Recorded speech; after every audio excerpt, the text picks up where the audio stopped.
As well तक आप लिखेंगे, एज वेल तक, बल्कि आप साइंटिफिक लॉ तक भी लिख सकते हैं यहाँ तक। ओके, देन आपने नीचे यहाँ पे ये सारा ऐसे करके ये भी आपने बनाना है, ये आपका फ्लो चार्ट है बिकॉज क्वेश्चन में ये मेंशन है, तो ये भी आप बनाएंगे क्वेश्चन नंबर 1 लॉन्ग में। ठीक है, ये that was your question number 1। Now question number 2 में वो कह रहे हैं how does a microscope work.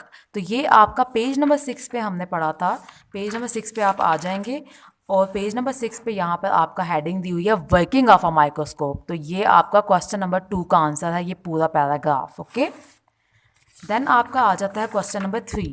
उसमें वो कह रहे हैं कि how has science improved our lives, कि साइंस ने हमारी लाइफ्स को कैसे इम्प्रूव किया है। तो इसका आंसर बुक में नहीं है, ये आपका नोटबुक के ऊपर क्वेश्चन नंबर 3 का आंसर है, जिसमें हमने कहा है कि science has improved our standards of living over time.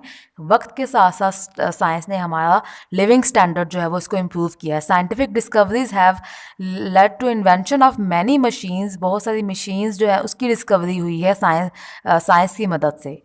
In the transport field, science has made the invention of many vehicles, aeroplanes, ships, ये सारा कुछ भी साइंस की वजह से ही हुआ है। इन द मेडिकल फील्ड में, ठीक है, ऊपर मैंने ट्रांसपोर्ट फील्ड का बताया था, देन मेडिकल फील्ड में कैसे now the diagnostic of diseases and curing them has been much improved because of scientific method. Scientific method की वजह से अब डिजीजेज को जो है वो डायग्नोज आराम से कर लिया जाता है, उनको क्योर करने के लिए भी साइंस ने बहुत ज़्यादा इम्प्रूवमेंट की है। ठीक है, क्यों? क्योंकि अब माइक्रोस्कोप की मदद से आपको पता है हम टेस्ट वगैरह कर लेते हैं, और मेडिसिन और सब फील्ड्स में जो है साइंस की वजह से बहुत ज़्यादा आपकी इम्प्रूवमेंट हो गई है। Now the herbicides and pesticides, ठीक है, हर्बिसाइड्स एंड पेस्टिसाइड्स ऐसी केमिकल्स होते हैं जिसको हम फसलों के ऊपर मीन्स कि इसको स्प्रे करते हैं ताकि आपके ये हर्बिसाइड्स कोई हर्ब्स वगैरह ऐसी हों जो कि आपकी फसल को ख़राब कर सकती हों, वो इससे डिस्ट्रॉय हो जाती हैं। और पेस्टिसाइड जो पेस्ट होते हैं, कीड़े मकोड़े, उनको मारने के लिए हम यूज़ करते हैं। तो सेव्ड एंड ग्रो वेल। ठीक है, that was your question number 3। Then अगर आप चूज़ द करेक्ट ऑप्शंस पे आ जाएंगे तो आपका ऐसे है, और ये आपको मैं पिक्चर शो कर रही हूँ जिसमें आपका क्वेश्चन नंबर 1 में वो कह रहे हैं कि scientist notice a sudden decline in goat population in specific community, कि एक साइंटिस्ट ने देखा कि एक कम्युनिटी में जो बकरियों की पॉपुलेशन है वो एकदम से डिक्लाइन यानी कि कम हो गई है।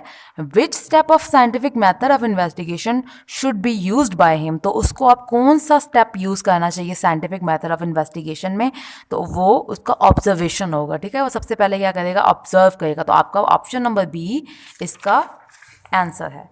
देन आपका जो आगे 2 आ जाता है सेकंड एमसीक्यूज में, वो कह रहे हैं A/N dash is used to transfer specific amount of liquid. हमने देखा था कि किस चीज़ को हम यूज़ करते हैं ट्रांसफ़र करने के लिए, हम पिपेट को यूज़ करते हैं, हमने पीछे अपरेटस में देखा था।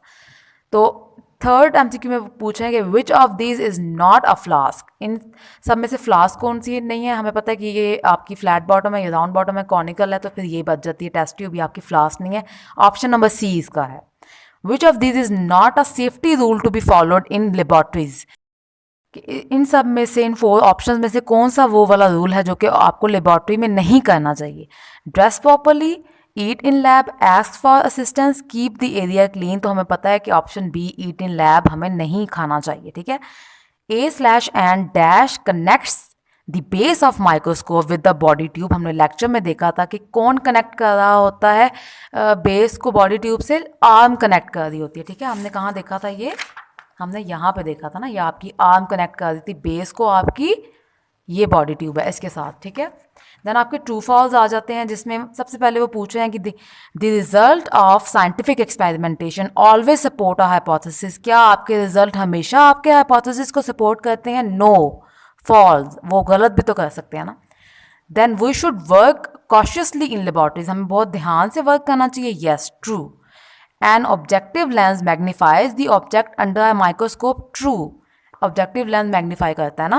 A Bunsen burner is used for heating. True. बिल्कुल, बस Bunsen burner आपका heating purpose के लिए use होता है। So that was your exercise that you want to note down very carefully. If carefully आप अपने questions को ठीक तरह से नोट करेंगे, देन आप उसको अपनी नोटबुक के ऊपर भी सबको लिखेंगे। Okay, hope you have understood. If you have any questions you can ask me in the class. Okay, जज़ाकल्ला।